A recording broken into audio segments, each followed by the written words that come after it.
একদিকে রয়েছে ফুটবলের কিং ও ইতিহাসের সেরা ফুটবলার পেলে এবং আরেকদিকে রয়েছে বর্তমান পৃথিবীর সবথেকে ট্যালেন্টেড ফুটবলার লিওনেল মেসি। আমাদের মধ্যে এমন কম মানুষই আছে যারা এদেরকে চেনে না। তো একজন ব্রাজিলিয়ান সাপোর্টারকে যদি জিজ্ঞেস করা হয় যে সর্বকালের সেরা ফুটবলার আসলে কে, তাহলে সে এক উত্তরে বলবে পেলে। কিন্তু একজন আর্জেন্টাইন সাপোর্টারকে যদি জিজ্ঞেস করা হয় যে সর্বকালের সেরা ফুটবলার আসলে কে, তাহলে সে বলবে বর্তমান ফুটবল জাদুকর লিওনেল মেসি। বন্ধুরা, এই নিয়ে দ্বন্দ্ব যখন আজ আছে তেমনি ভবিষ্যতেও থাকবে, কিন্তু এদের দুজনের মধ্যে আসলে কম্পারিজন করলে কে জিতবে সেটাই আমরা দেখতে চলেছি। তাই ভিডিওটি 1 সেকেন্ডও স্কিপ না করে সম্পূর্ণ দেখতে থাকুন, তাহলে আপনি বুঝতে পেরে যাবেন যে এদের দুজনের মধ্যে আসলে কে সেরা। আর চ্যানেলে যারা নতুন তারা অবশ্যই সাবস্ক্রাইব করবেন। তো প্রথমে আমরা পেলেকে দিয়ে শুরু করি। পেলে হচ্ছে এমন একজন ফুটবলার যাকে পুরো পৃথিবীর মানুষ এক নামে চিনে থাকে। 4 দশকেরও বেশি সময় আগে মানে 1977 সালে পেলে অবসর নেওয়ার পরেও সাবেক এই খেলোয়াড় পুরো বিশ্বের এখনও সবচেয়ে পরিচিত ও সম্মানিত ব্যক্তিদের একজন হয়ে রয়েছেন, কারণ ফুটবলের জগতে সর্বকালের সেরা একজন ফুটবলার ছিলেন পেলে। মূলত তিনবার বিশ্বকাপ জয় করার জন্য পেলেকে পুরো বিশ্বের মানুষ সম্রাট বলে অভিহিত করেছেন, কারণ ফুটবলের ইতিহাসে পেলেই একমাত্র খেলোয়াড় যে ব্রাজিলকে 3বার বিশ্বকাপ জিতিয়েছে। ফুটবলে সাধারণত একজন প্লেয়ারের যখন 18 বছর বয়স হয় তখন সে ন্যাশনাল টিমের হয়ে খেলতে পারে, কিন্তু ফুটবলের সম্রাট পেলের ক্ষেত্রে তেমনটা হয়েছিল না, কারণ পেলের বয়স যখন 16 বছর হয়েছিল তখন সে ব্রাজিল ন্যাশনাল টিমের হয়ে খেলতে শুরু করেছিল। পেলে তার প্রথম বিশ্বকাপ খেলেছিল 1958 সালে, আর পেলে প্রথম বিশ্বকাপেই তার পায়ের জাদু দেখিয়ে ব্রাজিলকে প্রথমবারের মতো বিশ্বকাপ জিতিয়েছিলেন এবং সেই বিশ্বকাপের সেরা খেলোয়াড় হয়েছিলেন পেলে। আর ফাইনাল ম্যাচে পেলে একাই করেছিলেন 2টি গোল। তারপর আবার 1962 সালে ব্রাজিলের হয়ে খেলতে নেমে দ্বিতীয় ম্যাচে ইনজুরিতে পড়ে যায় পেলে, যার ফলে পেলে আর সেই বিশ্বকাপে অংশগ্রহণ করতে পারেনি এবং পরবর্তীতে এটা নিয়ে অনেক বিতর্ক শুরু হয়ে যায় যে পেলে মাত্র 2টা বিশ্বকাপ জিতেছে। অবশেষে 1997 সালে ফিফা অফিসিয়ালি ঘোষণা করে পেলে 1962 সালের বিশ্বকাপেরও অংশীদার ছিল। এরপর 1966 সালের বিশ্বকাপে পেলে প্রথম ম্যাচে ইনজুরিতে পড়ে যায়, যার কারণে সেই বিশ্বকাপে গ্রুপ পর্বেই বাদ পড়ে যায় ব্রাজিল টিম। এরপর আবার 1970 সালে অসাধারণ খেলা দেখানোর মাধ্যমে ব্রাজিলকে তৃতীয়বারের মতো বিশ্বকাপ জিতিয়েছেন পেলে। পেলে তার ফুটবল ক্যারিয়ারে মোট 4টি বিশ্বকাপ খেলেছেন, আর এই 4টি বিশ্বকাপের মধ্যে 3টি তিনি জয় করেছেন। পেলের বিশ্বকাপ রেকর্ডের ঝুলিতে রয়েছে সবথেকে কম বয়সে অভিষেক, সবথেকে কম বয়সে গোল, সবথেকে কম বয়সে হ্যাটট্রিক এবং সবথেকে কম বয়সে বিশ্বকাপ জয়। তাই পেলেকে ব্রাজিলের ইতিহাসে সর্বকালের সেরা একজন খেলোয়াড় হিসেবে ধরা হয়। তো এবার লিওনেল মেসির কথা বললে, বর্তমানে ফুটবলের সবচেয়ে ট্যালেন্টেড ফুটবলার হলো লিওনেল মেসি। মেসি তার ফুটবল ক্যারিয়ারে মোট 5টি বিশ্বকাপে অংশগ্রহণ করেছেন, যার মধ্যে মাত্র 1টি বিশ্বকাপ জয় করেছেন, আর সেই বিশ্বকাপটা ছিল 2022 সালের কাতার বিশ্বকাপ। লিওনেল মেসি তার প্রথম বিশ্বকাপ খেলেছে 2006 সালে, এরপর খেলেছে 2010 সালে। তারপর আবার লিওনেল মেসির সবচেয়ে হতাশার বিশ্বকাপ ছিল 2014 সালের বিশ্বকাপ। এই বিশ্বকাপে আর্জেন্টিনা ফাইনালে গিয়েও জার্মানির বিপক্ষে 1-0 গোলে হেরেছিল। তারপর আবার 2018 সালের বিশ্বকাপে লিওনেল মেসি ও আর্জেন্টিনা দল ধরাশায়ী হয়েছিল।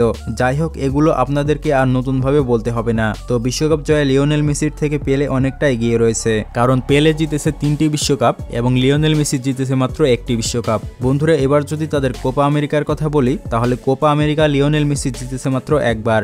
অন্যদিকে ফুটবলের রাজা পেলে কোপা আমেরিকা একবারও জিতেনি, কারণ পেলে যখন ন্যাশনাল টিমের হয়ে খেলেছে তখন একবারও কোপা আমেরিকার ফাইনালে যেতে পারেনি ব্রাজিল। শুধুমাত্র 1959 সালে ব্রাজিল ফাইনালে গিয়েছিল আর্জেন্টিনার বিপক্ষে, কিন্তু তবুও তারা হেরেছিল। পেলে তার ফুটবল ক্যারিয়ারে মোট ম্যাচ খেলেছেন 1363টি, যেখানে মোট গোল করেছেন 1283টি। তো এই 1363 ম্যাচের মধ্যে ব্রাজিল জাতীয় দলের হয়ে মোট ম্যাচ খেলেছেন 92টি, যার মধ্যে মোট গোল করেছেন 77টি। অন্যদিকে লিওনেল মেসির কথা বললে, লিওনেল মেসি এখন পর্যন্ত মোট ম্যাচ খেলেছেন 1025টি, যেখানে মোট গোল করেছেন 815টি। তো আর্জেন্টিনার হয়ে লিওনেল মেসি এখন পর্যন্ত মোট ম্যাচ খেলেছেন 171টি, যার মধ্যে তিনি গোল করেছেন 106টি। তো সর্বোচ্চ ম্যাচ খেলার দিক দিয়েও এবং সর্বোচ্চ গোল করার দিক দিয়েও লিওনেল মেসির থেকে পেলে অনেকটা এগিয়ে রয়েছে। বন্ধুরা, আপনাদের মধ্যে অনেকেই আছেন যারা এই মুহূর্তে ভিডিওটি স্কিপ করবেন, কিন্তু এদের দুজন সম্পর্কে আরো অনেক কিছু বলার বাকি আছে, তাই কন্টিনিউ করতে থাকুন। তো লিওনেল মেসির ক্লাব ক্যারিয়ারের কথা বললে, লিওনেল মেসি এখন পর্যন্ত মোট 3টি ক্লাবের হয়ে খেলেছেন। সর্বপ্রথম লিওনেল মেসির বার্সেলোনা ক্লাবের হয়ে অভিষেক হয়েছিল, আর বার্সেলোনার হয়ে দীর্ঘ সময় ধরে ফুটবল খেলেছেন তিনি। এরপর পিএসজি ক্লাব, তারপরে ইন্টার মায়ামির হয়ে ফুটবল খেলে যাচ্ছেন লিওনেল মেসি। আর লিওনেল মেসি তার সুদীর্ঘ ক্লাব ক্যারিয়ারে 854টি ম্যাচ খেলে মোট গোল করেছেন 709টি। লিওনেল মেসি তার ক্লাব ক্যারিয়ারে মোট চ্যাম্পিয়ন্স লিগ জিতেছে 4বার এবং লা লিগা জিতেছে মোট 10বার। তাছাড়া ক্লাব ওয়ার্ল্ড কাপও জিতেছে মোট 3বার। এছাড়াও ইউরোপিয়ান সুপার কাপ সহ লিগ 1 এবং ফ্রান্স সুপার কাপ ও ইন্টার মায়ামির হয়ে লিগ কাপও জিতেছেন লিওনেল মেসি। তো এবার যদি পেলের কথা বলি, 1961 সালে পেলেকে তাদের জাতীয় সম্পদ হিসেবে ঘোষণা করেছিল ব্রাজিল সরকার। টাকার, যার কারণে ব্রাজিলের ক্লাব সান্তোসের হয়ে পেলে সারা জীবন খেলে গিয়েছেন। আর সান্তোস ক্লাবের হয়ে পেলে মোটামুটি 1000-এরও বেশি ম্যাচ খেলেছেন। সান্তোস ক্লাবের হয়ে 6 বার ব্রাজিলিয়ান চ্যাম্পিয়ন হয়েছেন পেলে, তাছাড়া 6 বার টপ স্কোরার হয়েছেন পেলে। তো ব্যক্তিগত পুরস্কারের মধ্যে লিওনেল মেসি মোট ব্যালন ডি অর জিতেছে 8 বার, যা ইতিহাসের সবথেকে বড় রেকর্ড। আগামী কয়েক যুগের মধ্যে এই রেকর্ডটি কেউ ভাঙতে পারবে বলে আমার মনে হয় না। এবং ফিফা দ্য বেস্ট অ্যাওয়ার্ড জিতেছেন 3 বার, তাছাড়া ইউরোপিয়ান গোল্ডেন বুট জিতেছেন মোট 6 বার এবং ওয়ার্ল্ড কাপ গোল্ডেন বল জিতেছেন 2 বার। 2014 ও 2022 সালের বিশ্বকাপে লিওনেল মেসি গোল্ডেন জিতেছেন। এছাড়াও আরো অনেক ব্যক্তিগত পুরস্কার রয়েছে লিওনেল মেসির, কিন্তু অন্যদিকে ফুটবলের রাজা পেলের এত পরিমাণ ব্যক্তিগত পুরস্কার নেই। কিন্তু তার সবচেয়ে বড় পুরস্কার হলো তিনি 3 বার বিশ্বকাপ জিতেছেন, আর ইতিহাসের পাতায় এটি সারা জীবন রেকর্ড হয়ে থাকবে। বন্ধুরা, এখন আপনাদের মাঝে প্রশ্ন জাগতে পারে, তাহলে সর্বকালের সেরা ফুটবলার আসলে কে, পেলে নাকি লিওনেল মেসি? বন্ধুরা, পেলে সম্পর্কে বলতে গেলে 2টি পা এবং মাথা দিয়ে সবকিছুই করতে পারতেন পেলে। পেলে যখন তার স্টাইলিশ ফুটবল খেলতেন তখন গ্যালারিতে থাকা মানুষগুলো শুধু হা করে তার খেলা দেখতো। বর্তমানে তো অনেক আধুনিক ফুটবল খেলা রয়েছে, আর বর্তমান সময়ের প্লেয়াররা অনেক আধুনিক স্টাইলে ফুটবল খেলে থাকে, কিন্তু আপনি শুনলে অবাক হবেন 1960-এর দশকে পেলে সেগুলো আগেই দেখিয়েছেন দর্শকদের। সেই সময় পেলে জিঙ্গা স্টাইলে ফুটবল খেলতো, যার কারণে পেলের পায়ের পাখি কেউ বুঝতে পারতো না। 2000 সালে একটি ভোটিং সিস্টেমের মাধ্যমে পেলেকে শতাব্দীর সেরা ফুটবলারের পুরস্কার দেওয়া হয়। অন্যদিকে লিওনেল মেসির কথা বললে বর্তমানে ফুটবলের সবচেয়ে সেরা খেলোয়াড় হলো লিওনেল মেসি, যিনি তার পায়ের জাদু দেখিয়ে কোটি কোটি মানুষের হৃদয় জয় করে নিয়েছে। লিওনেল মেসি যে ধাঁচে ফুটবল খেলে সেটা অন্য কোনো প্লেয়ার পারবে না। আপনি যদি গুগলকে জিজ্ঞেস করেন যে সর্বকালের সেরা ফুটবলার কে, তাহলে আপনি মেসির নামই দেখতে পাবেন, কিন্তু আপনি যদি গুগলকে জিজ্ঞেস করেন যে ফুটবলের রাজা কে, তাহলে আপনি পেলের নামই দেখতে পাবেন। তাই এটা বলা মুশকিল যে এদের দুইজনের মধ্যে সর্বকালের সেরা ফুটবলার আসলে কে। বন্ধুরা, আপনাদের মধ্যে অনেকের বিভিন্ন রকম মতামত থাকতে পারে, কিন্তু আপনি মানুন আর না মানুন যে সর্বকালের সেরা ফুটবলার যেমন লিওনেল মেসি, তেমনি সর্বকালের সেরা ফুটবল রাজা হলো পেলে। আর এটা আমার কথা নয়, এটা সম্পূর্ণই গুগলের কথা। কথা কি ক্লিয়ার না ভেজাল আছে?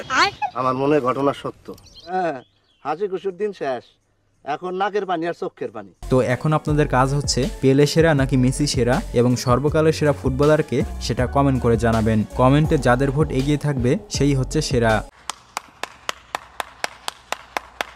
कोई बात नहीं, हम तो चूतिए हैं।